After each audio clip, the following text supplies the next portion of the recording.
His thoughts is the founder of the Fair Fuel UK campaign, Howard Cox. Good morning, Howard. Thanks for joining us. So should we be cheering for the cancellation of that planned rise in fuel duty? Are you? Yeah, well, I give Rishi 6 out of 10 for effort. I mean, to be honest, he had no choice with the current prices of fuel prices, the highest they've ever been. He's enjoyed a level of £1 billion of extra VAT coming in. And, people forget that. And that's equivalent to a 3p cut in fuel duty if he decided to use it. So, yes, we're relieved, and it's 12 years. This is the longest period of actually any excise duty being capped. And we're delighted by that in terms of that. And there's a lot of relief for another year. But what we need to do is actually recognise that the fact is we're being pushed into electric vehicles and they don't pay any fuel duty or any tax whatsoever. And therefore, fossil fuel drives are still subsidising the COP26 and the environmental aims of this government.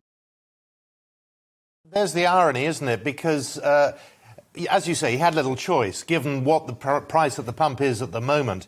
And this is hurting disproportionately those who rely on their cars. You're talking about those who are delivery drivers, people who traditionally get absolutely clobbered in budgets like this. Simon, you're absolutely right. I mean, it's the usual thing. It's the low-income families, small businesses and the haulage industry, which impacts on every aspect of our life. Everything that I'm looking at in your studio there was once delivered on a truck. And these are the sorts of things that impact, and they work on very low margins. Something like 40 to 45% of the costs for a haulage industry is fuel, of which 60% goes to the government in tax.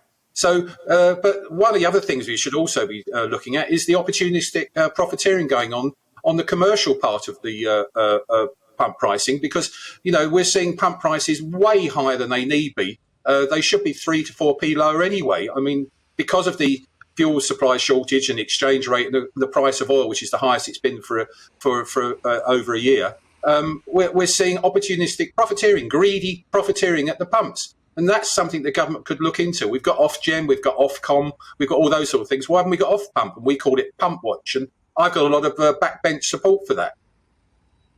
The thing is, with the upcoming COP26 climate conference starts next week, the cancellation of a rise in fuel duty, is this the right message to be sending regards climate change and tackling that, which we know is high on the agenda and it has to be?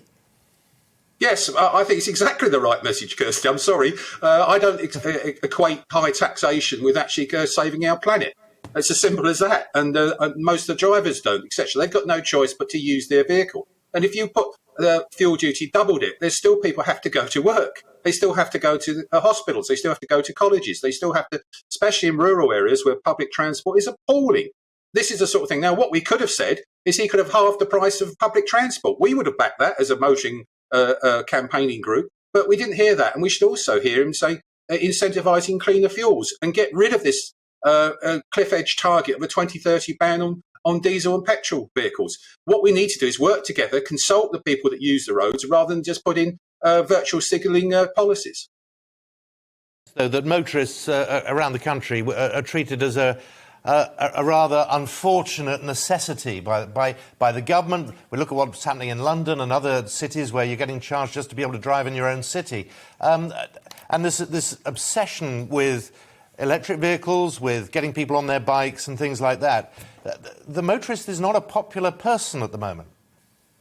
Well, they're popular in terms of being a cash cow, Simon, which is what you alluded to. And that's the important thing. It's still the fourth largest income to the Treasury still comes from motorists when you add up all the taxes they pay.